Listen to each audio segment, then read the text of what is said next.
Hey everybody, it's Moonhorse again. Coming in just before this video with a little bit of information. We're talking about the University of Utah healthcare program. A friend of mine is not doing well and needs you guys, if you can, to look into this program, donate if you can, help out if you can.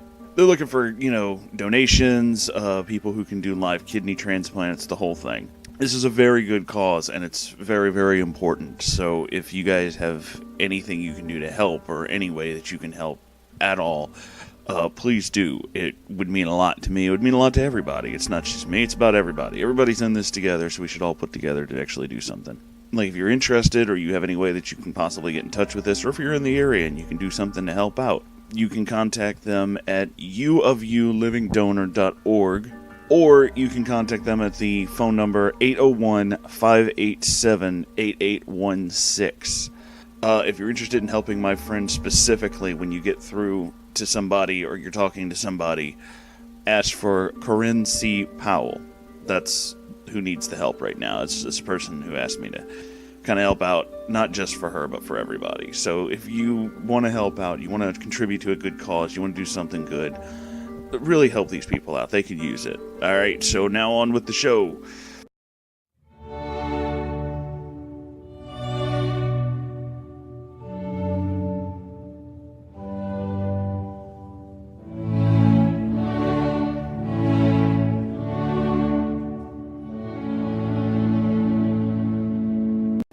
Hello! I'm sorry, a little too close to the mic.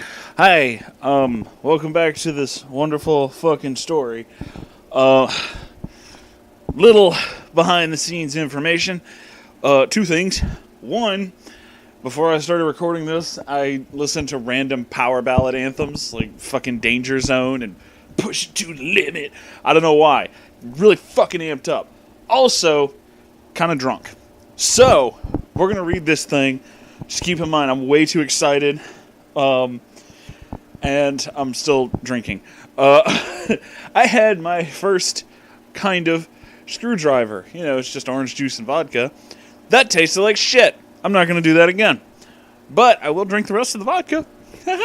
Anyway, this is chapter 17. Let's see if I can get back into my serious, deep, important Moonhorse voice where I read important things, because this is really fucking important. I say after taking a shot of rum and soda. Okay. Rum and Pepsi, because I don't like Coke. Alright? Also, another behind the scenes note, I got really amped up and also really drunk, and I thought, like, I'm going to be a badass and punch a box. Hey, guess who found the staple in the box? On my knuckle. That really fucking hurt. Not bleeding, just close. Anyway, I'm wavering off here. Focus. Chapter 17. Arm Riddance. Am I on the right window? Yes, I am. Sonic was very proud of his life, but Blaze may have just ruined it. I am disappointed, he said, sonically. I'm apologetic for your nose not being located specifically, sir, cried the Blazer. Sonic took one hand and curved it so he cupped his own left cheek with the utmost hedgehog energy. He wiped back to conclude that he had indeed sat on some chocolate several minutes ago. He looked behind himself and found the stinky mound by his heel. Blaze, I am now going to indulge in this new treat, said Son the Hedgie. He scooped it up and took a bite, as enjoyable, nonetheless. Are you an okay guy? Asked Blaze. Sonic nodded and took Blaze by the hand in his smartness. What do you request of me? M'lady. I am having trouble enduring love, Sonic. Sonic laughed, and then ran into the Pokeball factory with his dumb face on display. I say, is Tails in this building? Tails poked his head out from the cubicle where he was housed and ran up to So-So and Blay-Blay. Hey, butts! I'm sorry, it was the wrong voice. Hey, butts, said Sonic, greeting card with chocolate stained on his gloves. Hey, Sonic, long time no see, said Tails in his way of near idiocy. Can I help you with something? I don't know why I gave Tails like a Morty voice, but we're going with it. Doesn't matter. Yeah, Tails, Silver is on a love quest, just like Chris-chan, to retrieve a ring for his chickie babe. Who's the lucky woman? I am, cried Blaze. She concluded the toes of... what? She concluded the toes of Tails were a brilliant specimen from their encounter. You're going to hear some noise. I got to turn the air conditioner on. I'm sweating my ass off in this motherfucker. Okay. I'm so proud of Silver for being a hot man, Tails screamed into Blast's ear. I'm sorry. I'm not going to scream at you guys like that. That would be rude. He then smiled at how hot Sonic's abs had gotten over the years. Where's your own cheeky babe, Sonic? Don't have one yet, Sonic said, with a wink. But I will soon be in desperate search of one that I can less than 3 with all my edgy heart. Love is very mysterious, so you should be careful, said Blaze. I have to live on the edge, preferably on tomorrow's, said Sonic as he examined Tails' own abs. They stunk because they were not muscly or toned to all angels. Tails, you need to work out if you want the gals loving yo sorry dough keister. I have no idea what the fuck that sentence means. I need more alcohol. Because that's what you come here for. Weird shit and drunk Moonhorse reading it. I don't blame you. It's pretty funny. Tails frowned at Sonic's apparent rightness. He hated when Sonic said things like this that hurt his feelings. Tails was sensitive to these kinds of things because he was a fox, and so is Eevee, I guess. I'm a hater, but I ain't no fussy chicken, laughed Sonic as he patted Tails on the head with his brown glove. Ew.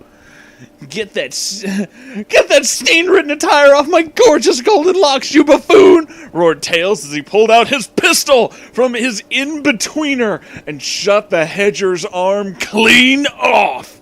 Sonic bled like a toad inserted into a trash can from a high distance. He held his lost port like a wagon with 11 wheels. Tails, you accidentally shot me, he cried dramatically. It was no accident. I'm sick of you treating me like your sidekick, bucko. It's about time the student has become the master. I'm gonna have your stinking head on a platter. Dearie me, dearie you. Pow, pow, pow! More shots fired in the air, and the drama had only just begun. Next chapter. Chapter 18. Punch, kill. Tails used a gun to shoot death at his once friend. Sonic could not believe his eyes or a large assortment of fireflies. Well, slap my left cheekster and call me Solomon, cried the Sans. I didn't have any stinking low-80 idea that Tails was an offensive evildoer, commented the feelings deep within Blaze. It was like trumpets. I don't know what that means. Jeez, fellas, I don't want to have to do these kinds of threatening hurts. My heart is indeed a fragmented organ at this point. Far out. Now the joke's on you, laughed Sonic funkily. Karmic kickback? Ha ha! I don't know what that means. Just watch my 2 butts, will ya? Tails roared this thing at Sonic, and it was a scary thing. He rotated the tails on his tush to fly high. Sonic dodged the incoming fire from his evil friend. But why? When all alone in my stinking ugly chair, I just go about wishing like a bag of dog tookies. What the fuck am I reading? Tails then planted the magic substance into Sonic's ear canal. Sonic went deaf for the first time that day. It was an eerie experience. I'd laugh, but I cannot hear objects, screamed the Sonic. His deafness disallowed the sound control. It was science-specific knowledge. Blaze screamed at the scariness of two butts and ran out the door. I'll have to warn Silver, the hot thing. I need to be engaged to him sooner, or else Tails and Sonic will end up killing each other's guts out. She stopped when she saw a thing next to a smelly wall. She approached it and loved the look. The thing was a ring, but not just any ring. A special ring to find out who was the ringiest. She slipped the thing onto her finger, a thing, and thought about love. But now I have a powerful choice. As being powerful being with the ring, Blaze said bluely. I can choose to find the hot stud I want to keep to myself forever. I can choose against marrying the Sylphs. This kind of power needed some great responsibility. But Bay the Krat brother was part idiot due to Simple Flip's control of the minds of every distinct individual. Sorry. One more. There we go. Gee willikers, she paced along the grassy ground with deep thinkings in her stupid head. I am smarter than the sagely Simple Flips, though. Therefore, I can control the future. It actually says that. So Blaze went full power in her head and became the smartest being to ever exist. She became Rick. Sims looked down from his window at the sudden feline enlightenment and sighed in distress. I don't remember what voice I gave him, so I'm just going to make one up. You know, sometimes you need to take a step back and learn from your mistakes every so often, said our dad. Our dad. He then turned back to his computer and gasped. TJ Henry Yoshi had just made an announcement that he was siding with Eggman. All chaos was now uncontrolled. Next chapter. Chapter 19. Pac-Man.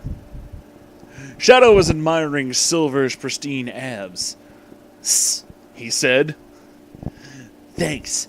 I work out for the ladies," announced the Studley Slifco. Vector knew this to be true. He gasped at life, though.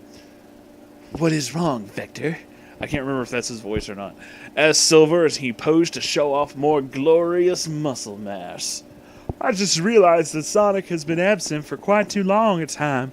We should go back. I believe something horrible may have befallen him." Wow, he suddenly got really smart. "Sounds like a load of malarkey," roared Shadow. He quickly turned to the toilet and lifted the lid. He found Chaos Emeralds just floating there. "I'll take this one. We may need it later." "Shadow, that is an attractive thought. I hope you are blessed with a good life to love," cried Silver. He gave Shadow a congratulatory noogie.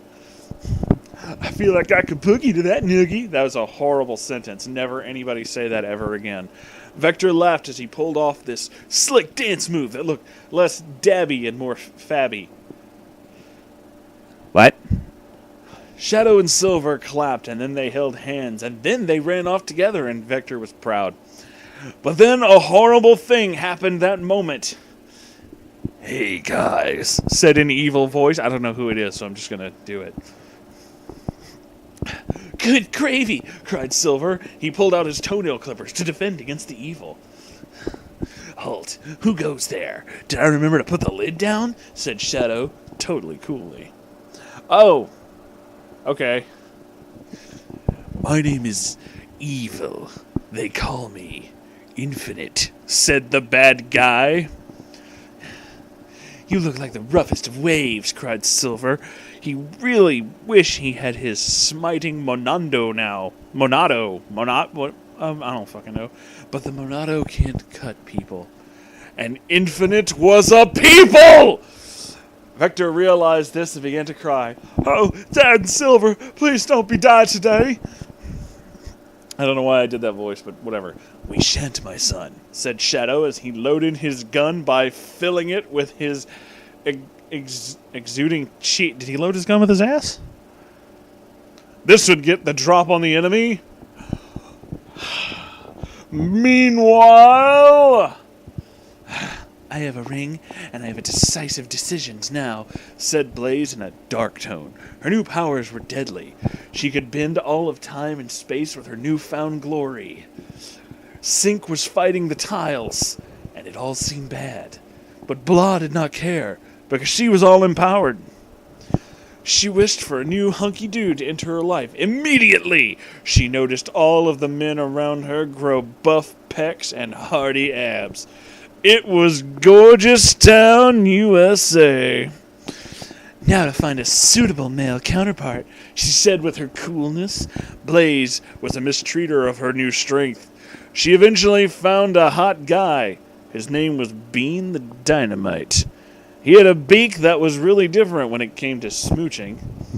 May I kiss you? Blaze asked the cheese-headed bean boy.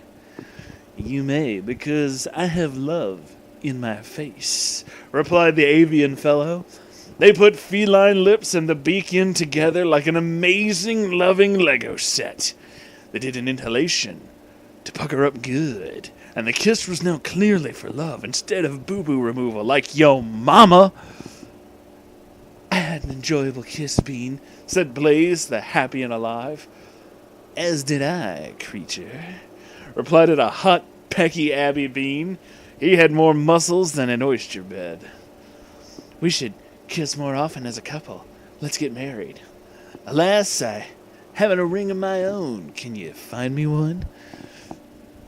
No problem. I am the cat, and cats can do things. You know, they do things. They do things. Cats do things. They do.